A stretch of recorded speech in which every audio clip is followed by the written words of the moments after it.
I opened the meticulously wrapped gift box from my father, heart pounding with anticipation. After years of strained relations, this Christmas invitation to his house felt like a turning point. The weight of the small package held promise. My fingers trembled slightly as I peeled back the elegant paper, imagining reconciliation inside. Instead, I found a legal document and a handwritten note. "You are no longer my son." My world collapsed as I stared at the custody termination papers in stunned silence. Before I tell you how my father ripped my heart out on Christmas morning, let me know where you are watching from. Hit that subscribe button if you have ever felt abandoned by someone you loved. Growing up, I had what most would consider a good childhood. My father, Thomas Anderson, was a successful attorney at one of the most prestigious firms in Boston. He worked long hours, but always made time for our weekend fishing trips and baseball games in the backyard.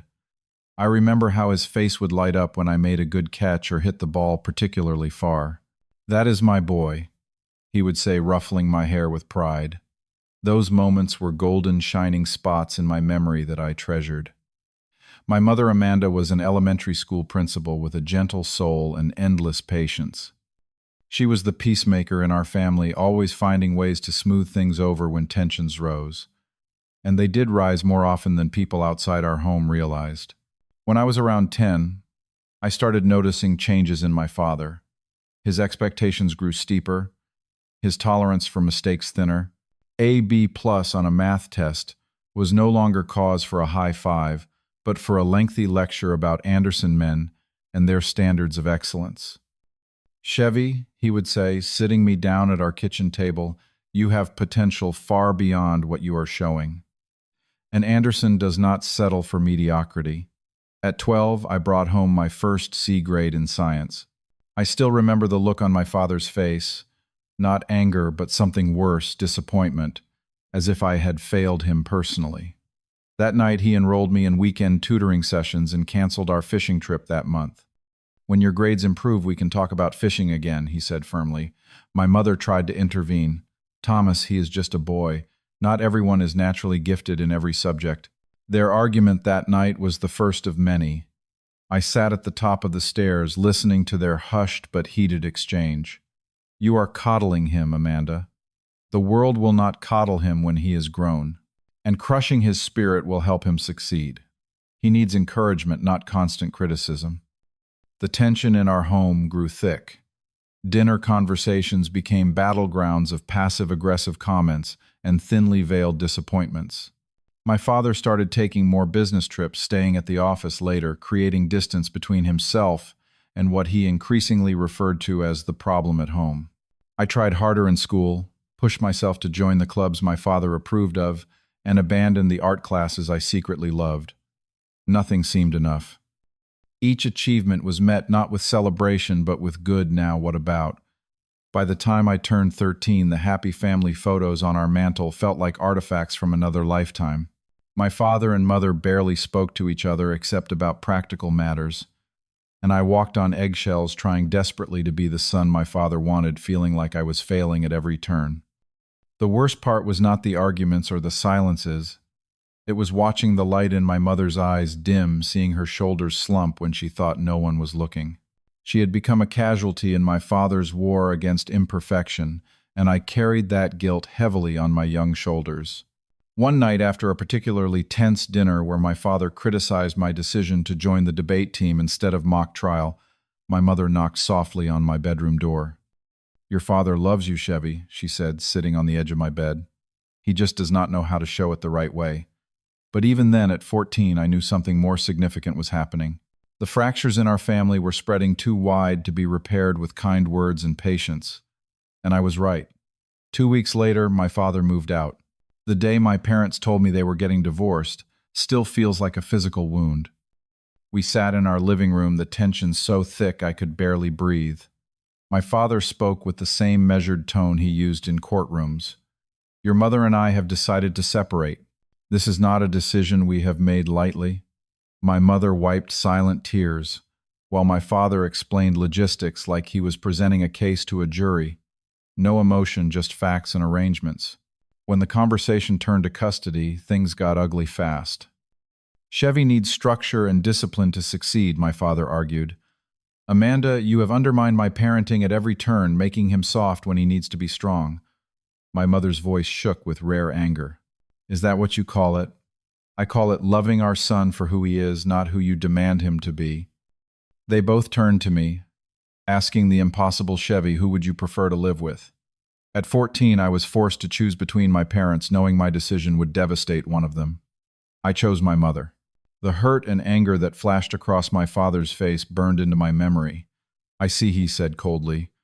Well, Amanda has certainly done her work well. The aftermath of the divorce was financial chaos. Though my father had promised to pay for private school and college, those promises began to evaporate. Child support payments came late or short. My mother never complained to me, but I overheard her tearful phone calls with her sister, worried about making the mortgage payment. My father's visitation weekends became increasingly irregular. He would cancel at the last minute due to important cases or client emergencies. Each cancellation felt like another rejection. When I was 16, I got a job at the local grocery store, working weekends and after school. My mother protested, saying I should focus on studies, but I saw the relief in her eyes when I contributed to the household bills. This is temporary, Chevy, she would assure me. Your future is in your education. Meanwhile, my father's life moved on without missing a beat. 6 months after the divorce, he introduced me to Jessica, a luxury real estate agent 15 years, his junior. She had perfectly manicured nails, a forced smile, and referred to me as Thomas's boy rather than using my name. On the rare occasions I visited their downtown penthouse, Jessica made it clear I was an unwelcome reminder of my father's previous life. She would accidentally schedule dinner parties on my visitation weekends or suggest activities that excluded me. Thomas, why not take Chevy back to Amanda's early? We have that charity gala tonight, and he probably has homework anyway. My father rarely objected to these suggestions.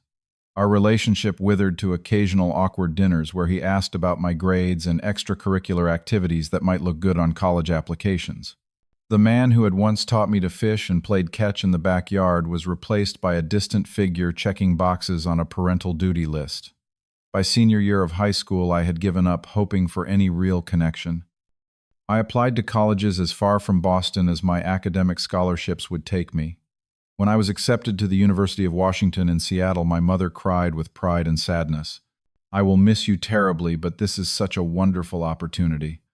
My father sent a short email. Congratulations. The computer science program there is acceptable. Stay focused. No offer of financial help, though. He had promised throughout my childhood that he would pay for my college education. No visit to help me move across the country.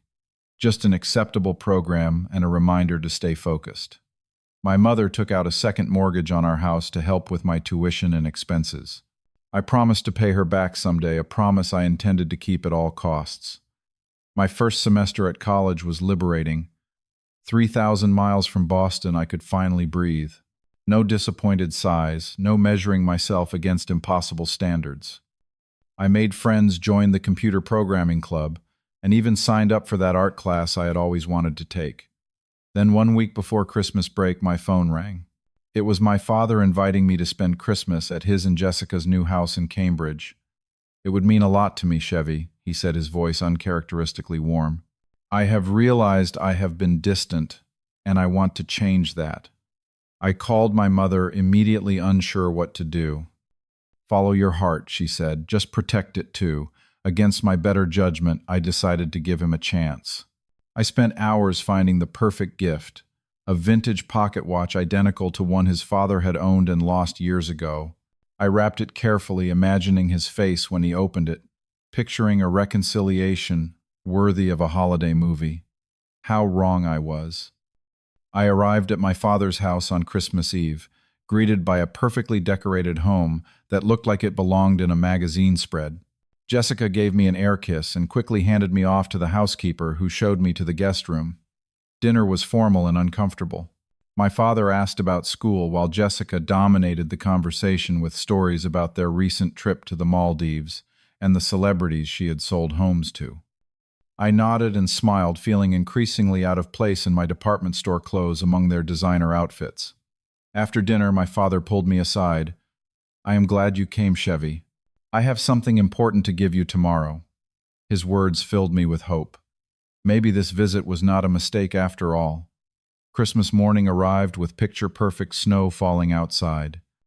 We gathered around their massive tree, adorned with color-coordinated ornaments that looked untouched by human hands. Jessica handed out gifts, expensive watches, jewelry, and designer items that friends and colleagues had sent. Finally, my father handed me a small, elegantly wrapped box. "This is something I have been meaning to give you for some time," he said, his expression unreadable. My heart raced as I carefully unwrapped it, imagining reconciliation, perhaps a family heirloom, or something meaningful that would bridge the years of distance between us. Instead, I found legal papers, a petition for termination of parental rights, a formal letter from his attorney stating that upon my 18th birthday he was no longer legally or financially responsible for me, and beneath it all, a handwritten note in his precise handwriting: "You are no longer my son." I looked up confused, certain there must be some mistake. But my father's face was resolute, his attorney's mask firmly in place. "Jessica and I are starting fresh," he explained clinically.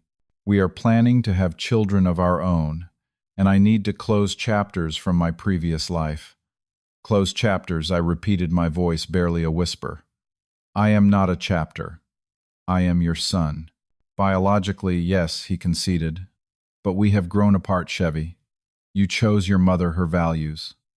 You have your life in Seattle now. This is simply making official what has already happened naturally."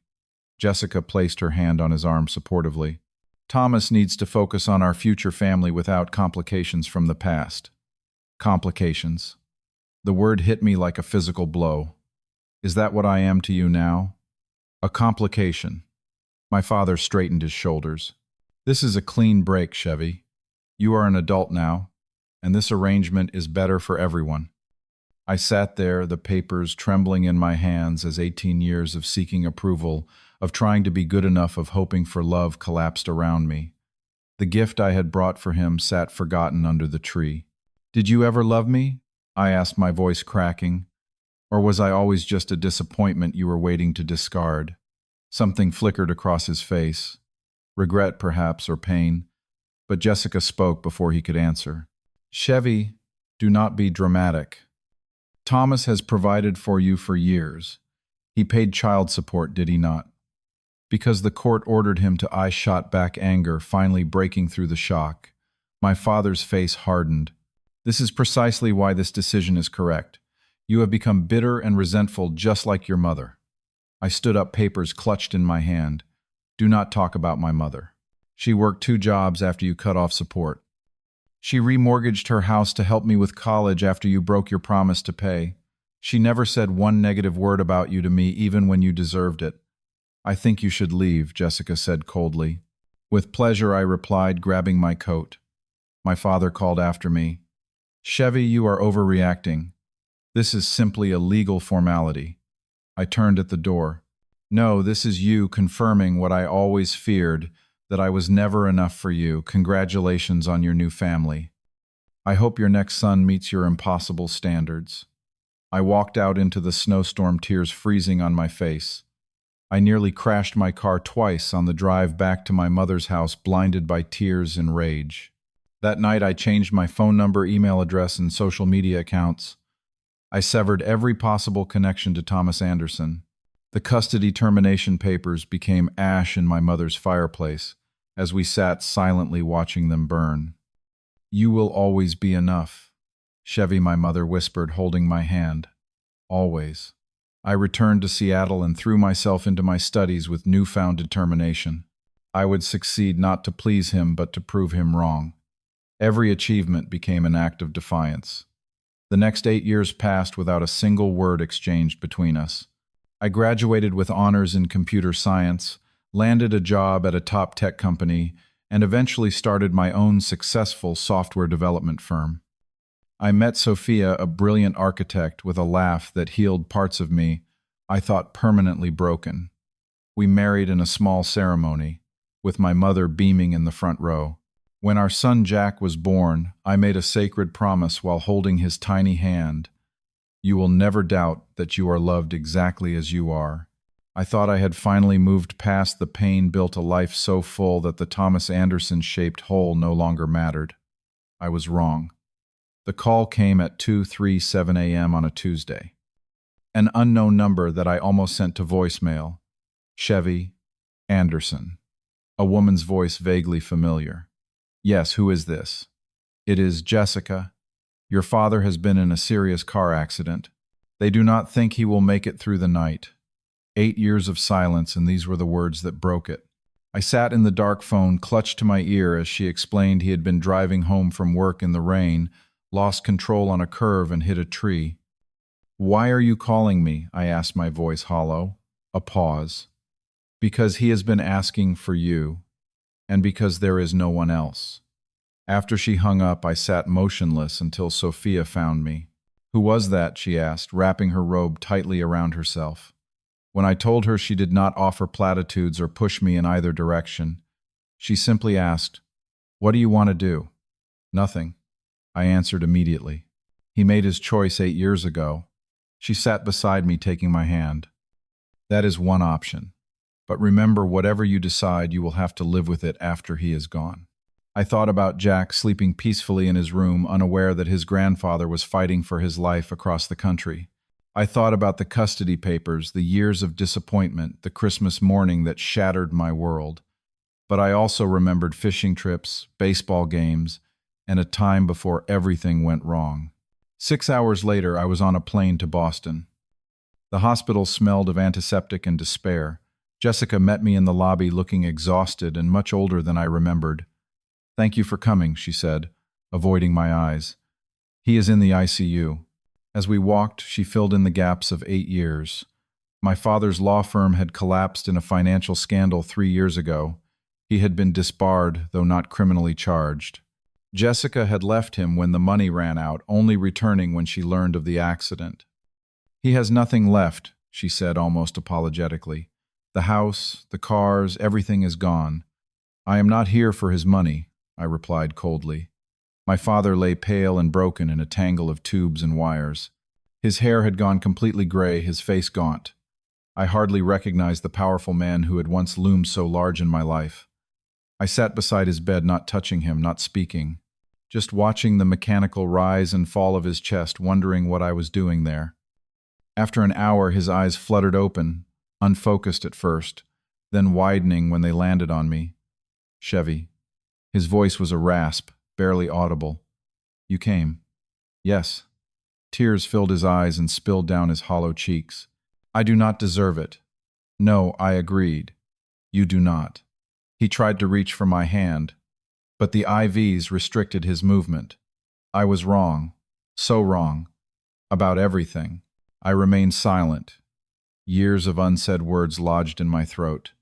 "Jessica," he whispered. "She threatened to leave if I did not cut ties with you. Said she wanted a fresh start, no reminders." I was weak and afraid of being alone. "The papers were her idea. You signed them," I said quietly. "Yes." He closed his eyes briefly. "The biggest mistake of my life, and I have made many."